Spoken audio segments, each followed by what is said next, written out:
so when I said we're doing teamwork today, we're demonstrating it, aren't we? Having us all work together on this. Getting my belt on, getting my belt off. Teamwork, so many different ways. Today we are going to do a little work together, hopefully around the church, but teamwork in terms of what we're going to do right now, the question and answer idea. I really like it when you ask questions that, you come to this church, you hear things, you hear what the teaching is, and then you think, well, how do I work that in my life? What happens when that happens? The what if things, or the yeah, but.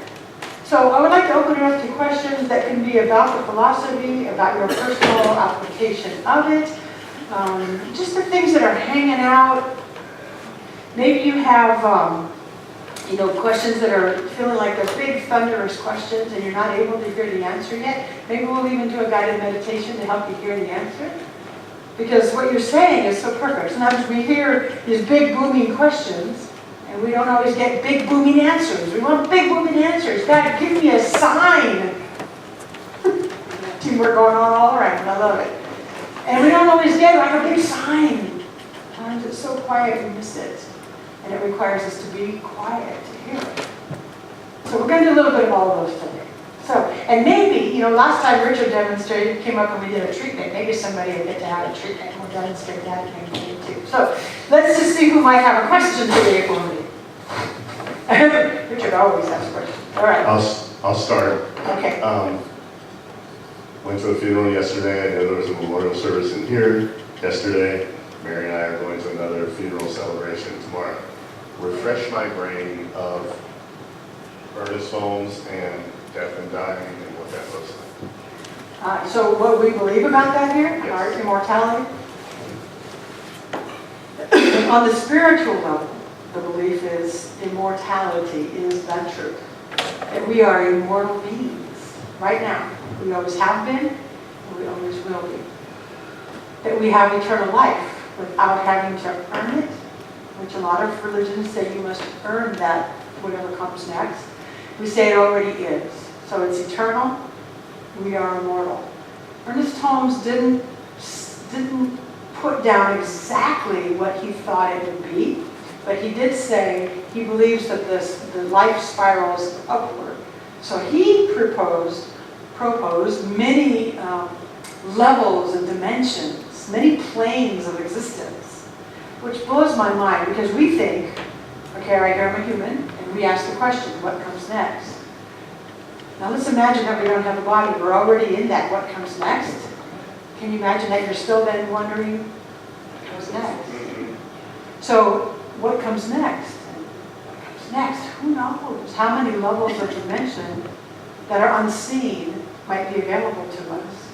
Who knows what dimensions we may have tapped already? So he says that life just keeps spiraling dimension to dimension, but that he was sure that it was immortal. And we can go back to Einstein even to tap into this, that energy is actually not created nor destroyed, so that energy only just changes, right? So if energy was never created and energy can never be destroyed, then what are we? Energy. All we are is a bundle of vibration, energy. So once this physical part falls away, there's something else. For me, the thing that made a really big difference when I was new to this was that there was no heaven to have to earn. So if you're still wondering if you've been a good enough girl or boy to earn that, then let that fall away now, because you don't have to earn it. Now, on the human side, I'm going to tell you, you've got to grieve, you've got to cry, you've got to scream, you've got to let everybody be there with you to support you. So yes, yesterday we did a memorial service for Bernice Bedsworth. The family left this particular flower arrangement behind. And I told the people who were there's probably about 80 people here to celebrate Bernice. Feel what you feel. If you cry, you cry. If you laugh, you laugh. One woman came up after me who was a cousin, second cousin somewhere down the line. She had a lot of family. And she said, oh, I'm so glad you said that because I completely lost it. Even those words, lost it. What she really meant is she just had a really good cry. Yeah. She doesn't let herself feel it. So on the human level, we've got to grieve, we've got to feel it. We don't want to ever go, oh, well, life goes on, no big deal. It hurts when we lose somebody. And sometimes it's scary to think about us not being here too.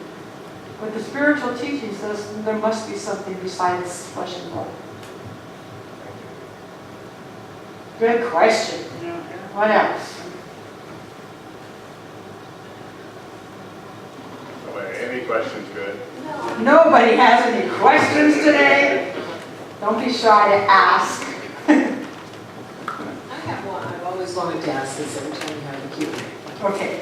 And it actually falls into the same category. As a little kid, one thing that I always remember hearing was that our days are numbered, our times are... Our times are exact, and that it's already known ahead of time. From the time we're born, that day is already here ahead of time. The day we're going to pass away? The day we're going to pass away. It's already known, it's already... God knows the number of hairs on your head, and He knows the number of days in your life. And so I've always lived with that and never understood then how do we explain an accident, a murder, something like that. So that's a good one. Well, I personally don't believe that there's this idea of an expiration date. And I don't think that Ernest Holmes ever said anything about that. So part of what I heard in your question was that God knows what that's going to be. As if there's something out there that's going to decide what you, right? So that right there, that to me tells me the person saying that believed that there was something separate from you, watching you, that decided that day you're going to smoke you.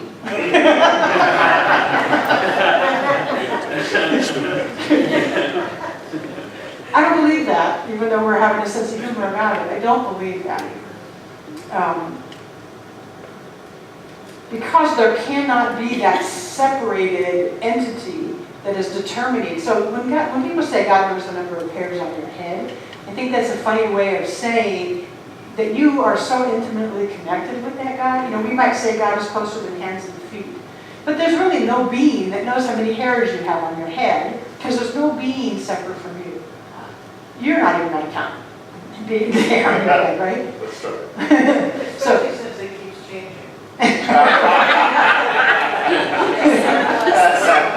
yeah. So there's nothing in this teaching that says you have an expiration date and there's nothing you can do about it.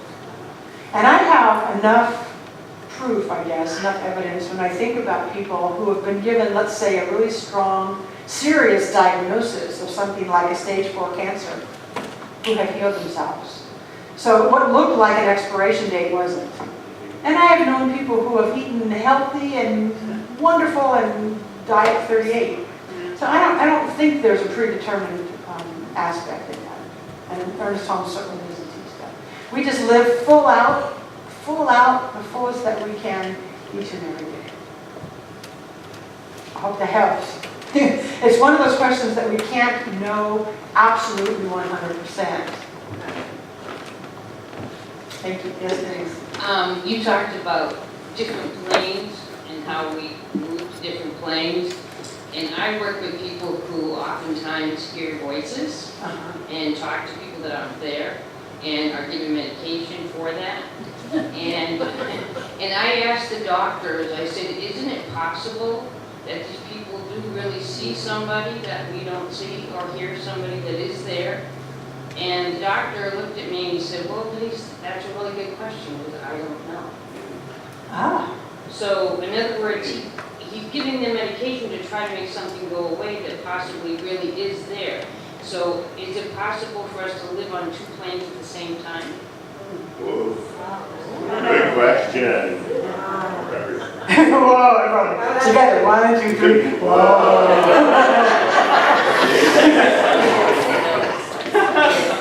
I think we do, actually.